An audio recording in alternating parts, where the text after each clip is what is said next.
सुकून की नींद रात के 11 बजे रहे थे। कमल अभी तक ऑफिस से नहीं आया था। शुक्ला जी हर आहट पर बाहर निकल आते। उन्होंने दरवाजे को धीरे से धकेला। सड़क पर सन्नाटा पसरा हुआ था। अब तो उनके साथ साथ उस दरवाजे को भी आदत पड़ गई थी कमल का इंतजार करने की।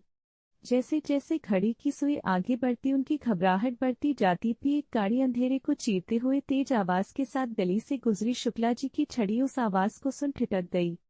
भौं भौं।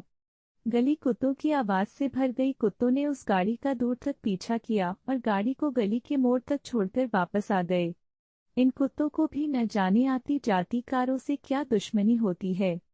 संभवतः कार के आवागमन से उनकी नींद में खलल पड़ता था, या फिर उनकी तेज रफ्तार उनके जीवन की जटिलताओं को और उभार देती थी और वह मन की तसल्ली के लिए दौड़ा कर अपनी नजरों से दूर करने का प्रयास करते। पर कहते हैं आंखें मूंद भर लेने से समस्या हल नहीं हो जाती है। शुक्ला जी ने गहरी सांस ली। जाने कितनी ही रातें कितने ही पल उन्होंने कमल के इंतजार करने में इस तरह से बिताई थीं। तभी एक तेज रोशनी घर की दीवार पर पड़ी और धीरे धीरे लंबी होती चली गई। गाड़ी के रुकने की आवाज से शुक्ला जी अपनी छड़ी को टेकते टेकते गेट तक आ गए। सफेद शर्ट पर नीली पैंट पहना हुआ कमल कितना थका हुआ महसूस हो रहा था। टाई गले में झूल रही थी। उसके जीवन की ख्वाहिशों और सपनों की ही तरह कितनी बार समझाया था उन्होंने कमल को, ख्वाहिशों और सपनों के पीछे इतना न भागो वरना जिंदगी तुम्हें पूरी उम्र भगाती रहेगी। सच ही तो कहते थे वो। उसकी जिंदगी ख्वाहिशों और सपनों के पीछे भागते भागते पेंडुलम ही बनकर रह गई थी।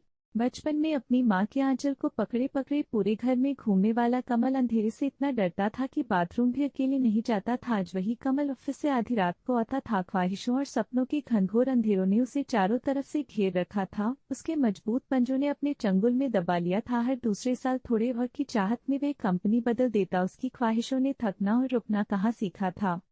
कमल ने बैग कंधे पर लादा और कार को बंद करके जैसे ही आगे बढ़ा सामने शुक्ला जी खड़े थे। क्या हुआ कमल, आज बहुत देर कर दी। पापा मार्च चल रहा है, ऑफिस में इस वक्त बहुत काम है, पर आप क्यों जाग रहे हैं। कार के हॉर्न की आवाज सुन निधि भी घर से बाहर निकल आई थी। शुक्ला जी को समझ में नहीं आ रहा था कि वह कमल की बात का क्या जवाब दें। तुझे बड़ी देर हो गई थी, मुझे चिंता से नींद नहीं आ रही थी। शुक्ला जी की बात सुन कमल चिढ़ गया और हत्थे से उखड़ गया। आप भी न पापा, रोज तो इतने बजे आता हूँ, कितनी बार कहा है सो जाइए, आप क्यों परेशान होते हैं। निधि है न, आप बिल्कुल अम्मा की तरह होते जा रहे हैं। वो भी इसी तरह दरवाजे पर बैठकर इंतजार करती रहती थी। बुढ़ापे में नींद न आना तो आम बात है, पर आपके दरवाजे पर बैठने से मैं कोई उड़कर थोड़ी न आ जाऊंगा। कमल शुक्ला जी के जवाब का इंतजार किए बिना घर के भीतर चला गया। शुक्ला जी ने सोचा, सच ही तो कह रहा है कमल, वो आखिर क्यों परेशान होते हैं, निधि है ना। आज शुक्ला जी को शुक्लाइन की बहुत याद आ रही थी। जब तक कमल न आ जाए वो भी बेचारी कहाँ सो पाती थी। कितनी बार तो अपने लाल का इंतजार करते करते यही दरवाजे पर ही लुढ़क जाती।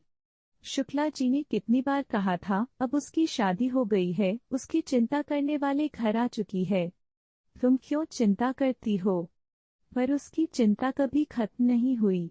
कमल की गाड़ी गेट पर रुकी। दरवाजे के बाहर बहुत भीड़ लगी थी। किसी अनहोनी की आशंका से कमल तेजी से भीड़ को चीरते हुए आगे बढ़ाने थी। एक और खड़ी सुबह रही थी। शुक्ला जी वहीं दरवाजे पर टेक लगाए बैठे हुए। थान जाने कब उनके प्राण पखेरु हो चुके थे। मन ने आज सचमुच बहुत देर कर दी थी। शुक्ला जी का चेहरा शांत था। बेटा लौटा कि नहीं। अब यह चिंता शुक्ला जी की मृत्यु के साथ ही समाप्त हो चुकी थी। वह एक गहरी नींद में सो रहे थे, ऐसी नींद जो अब कभी नहीं टूटेगी।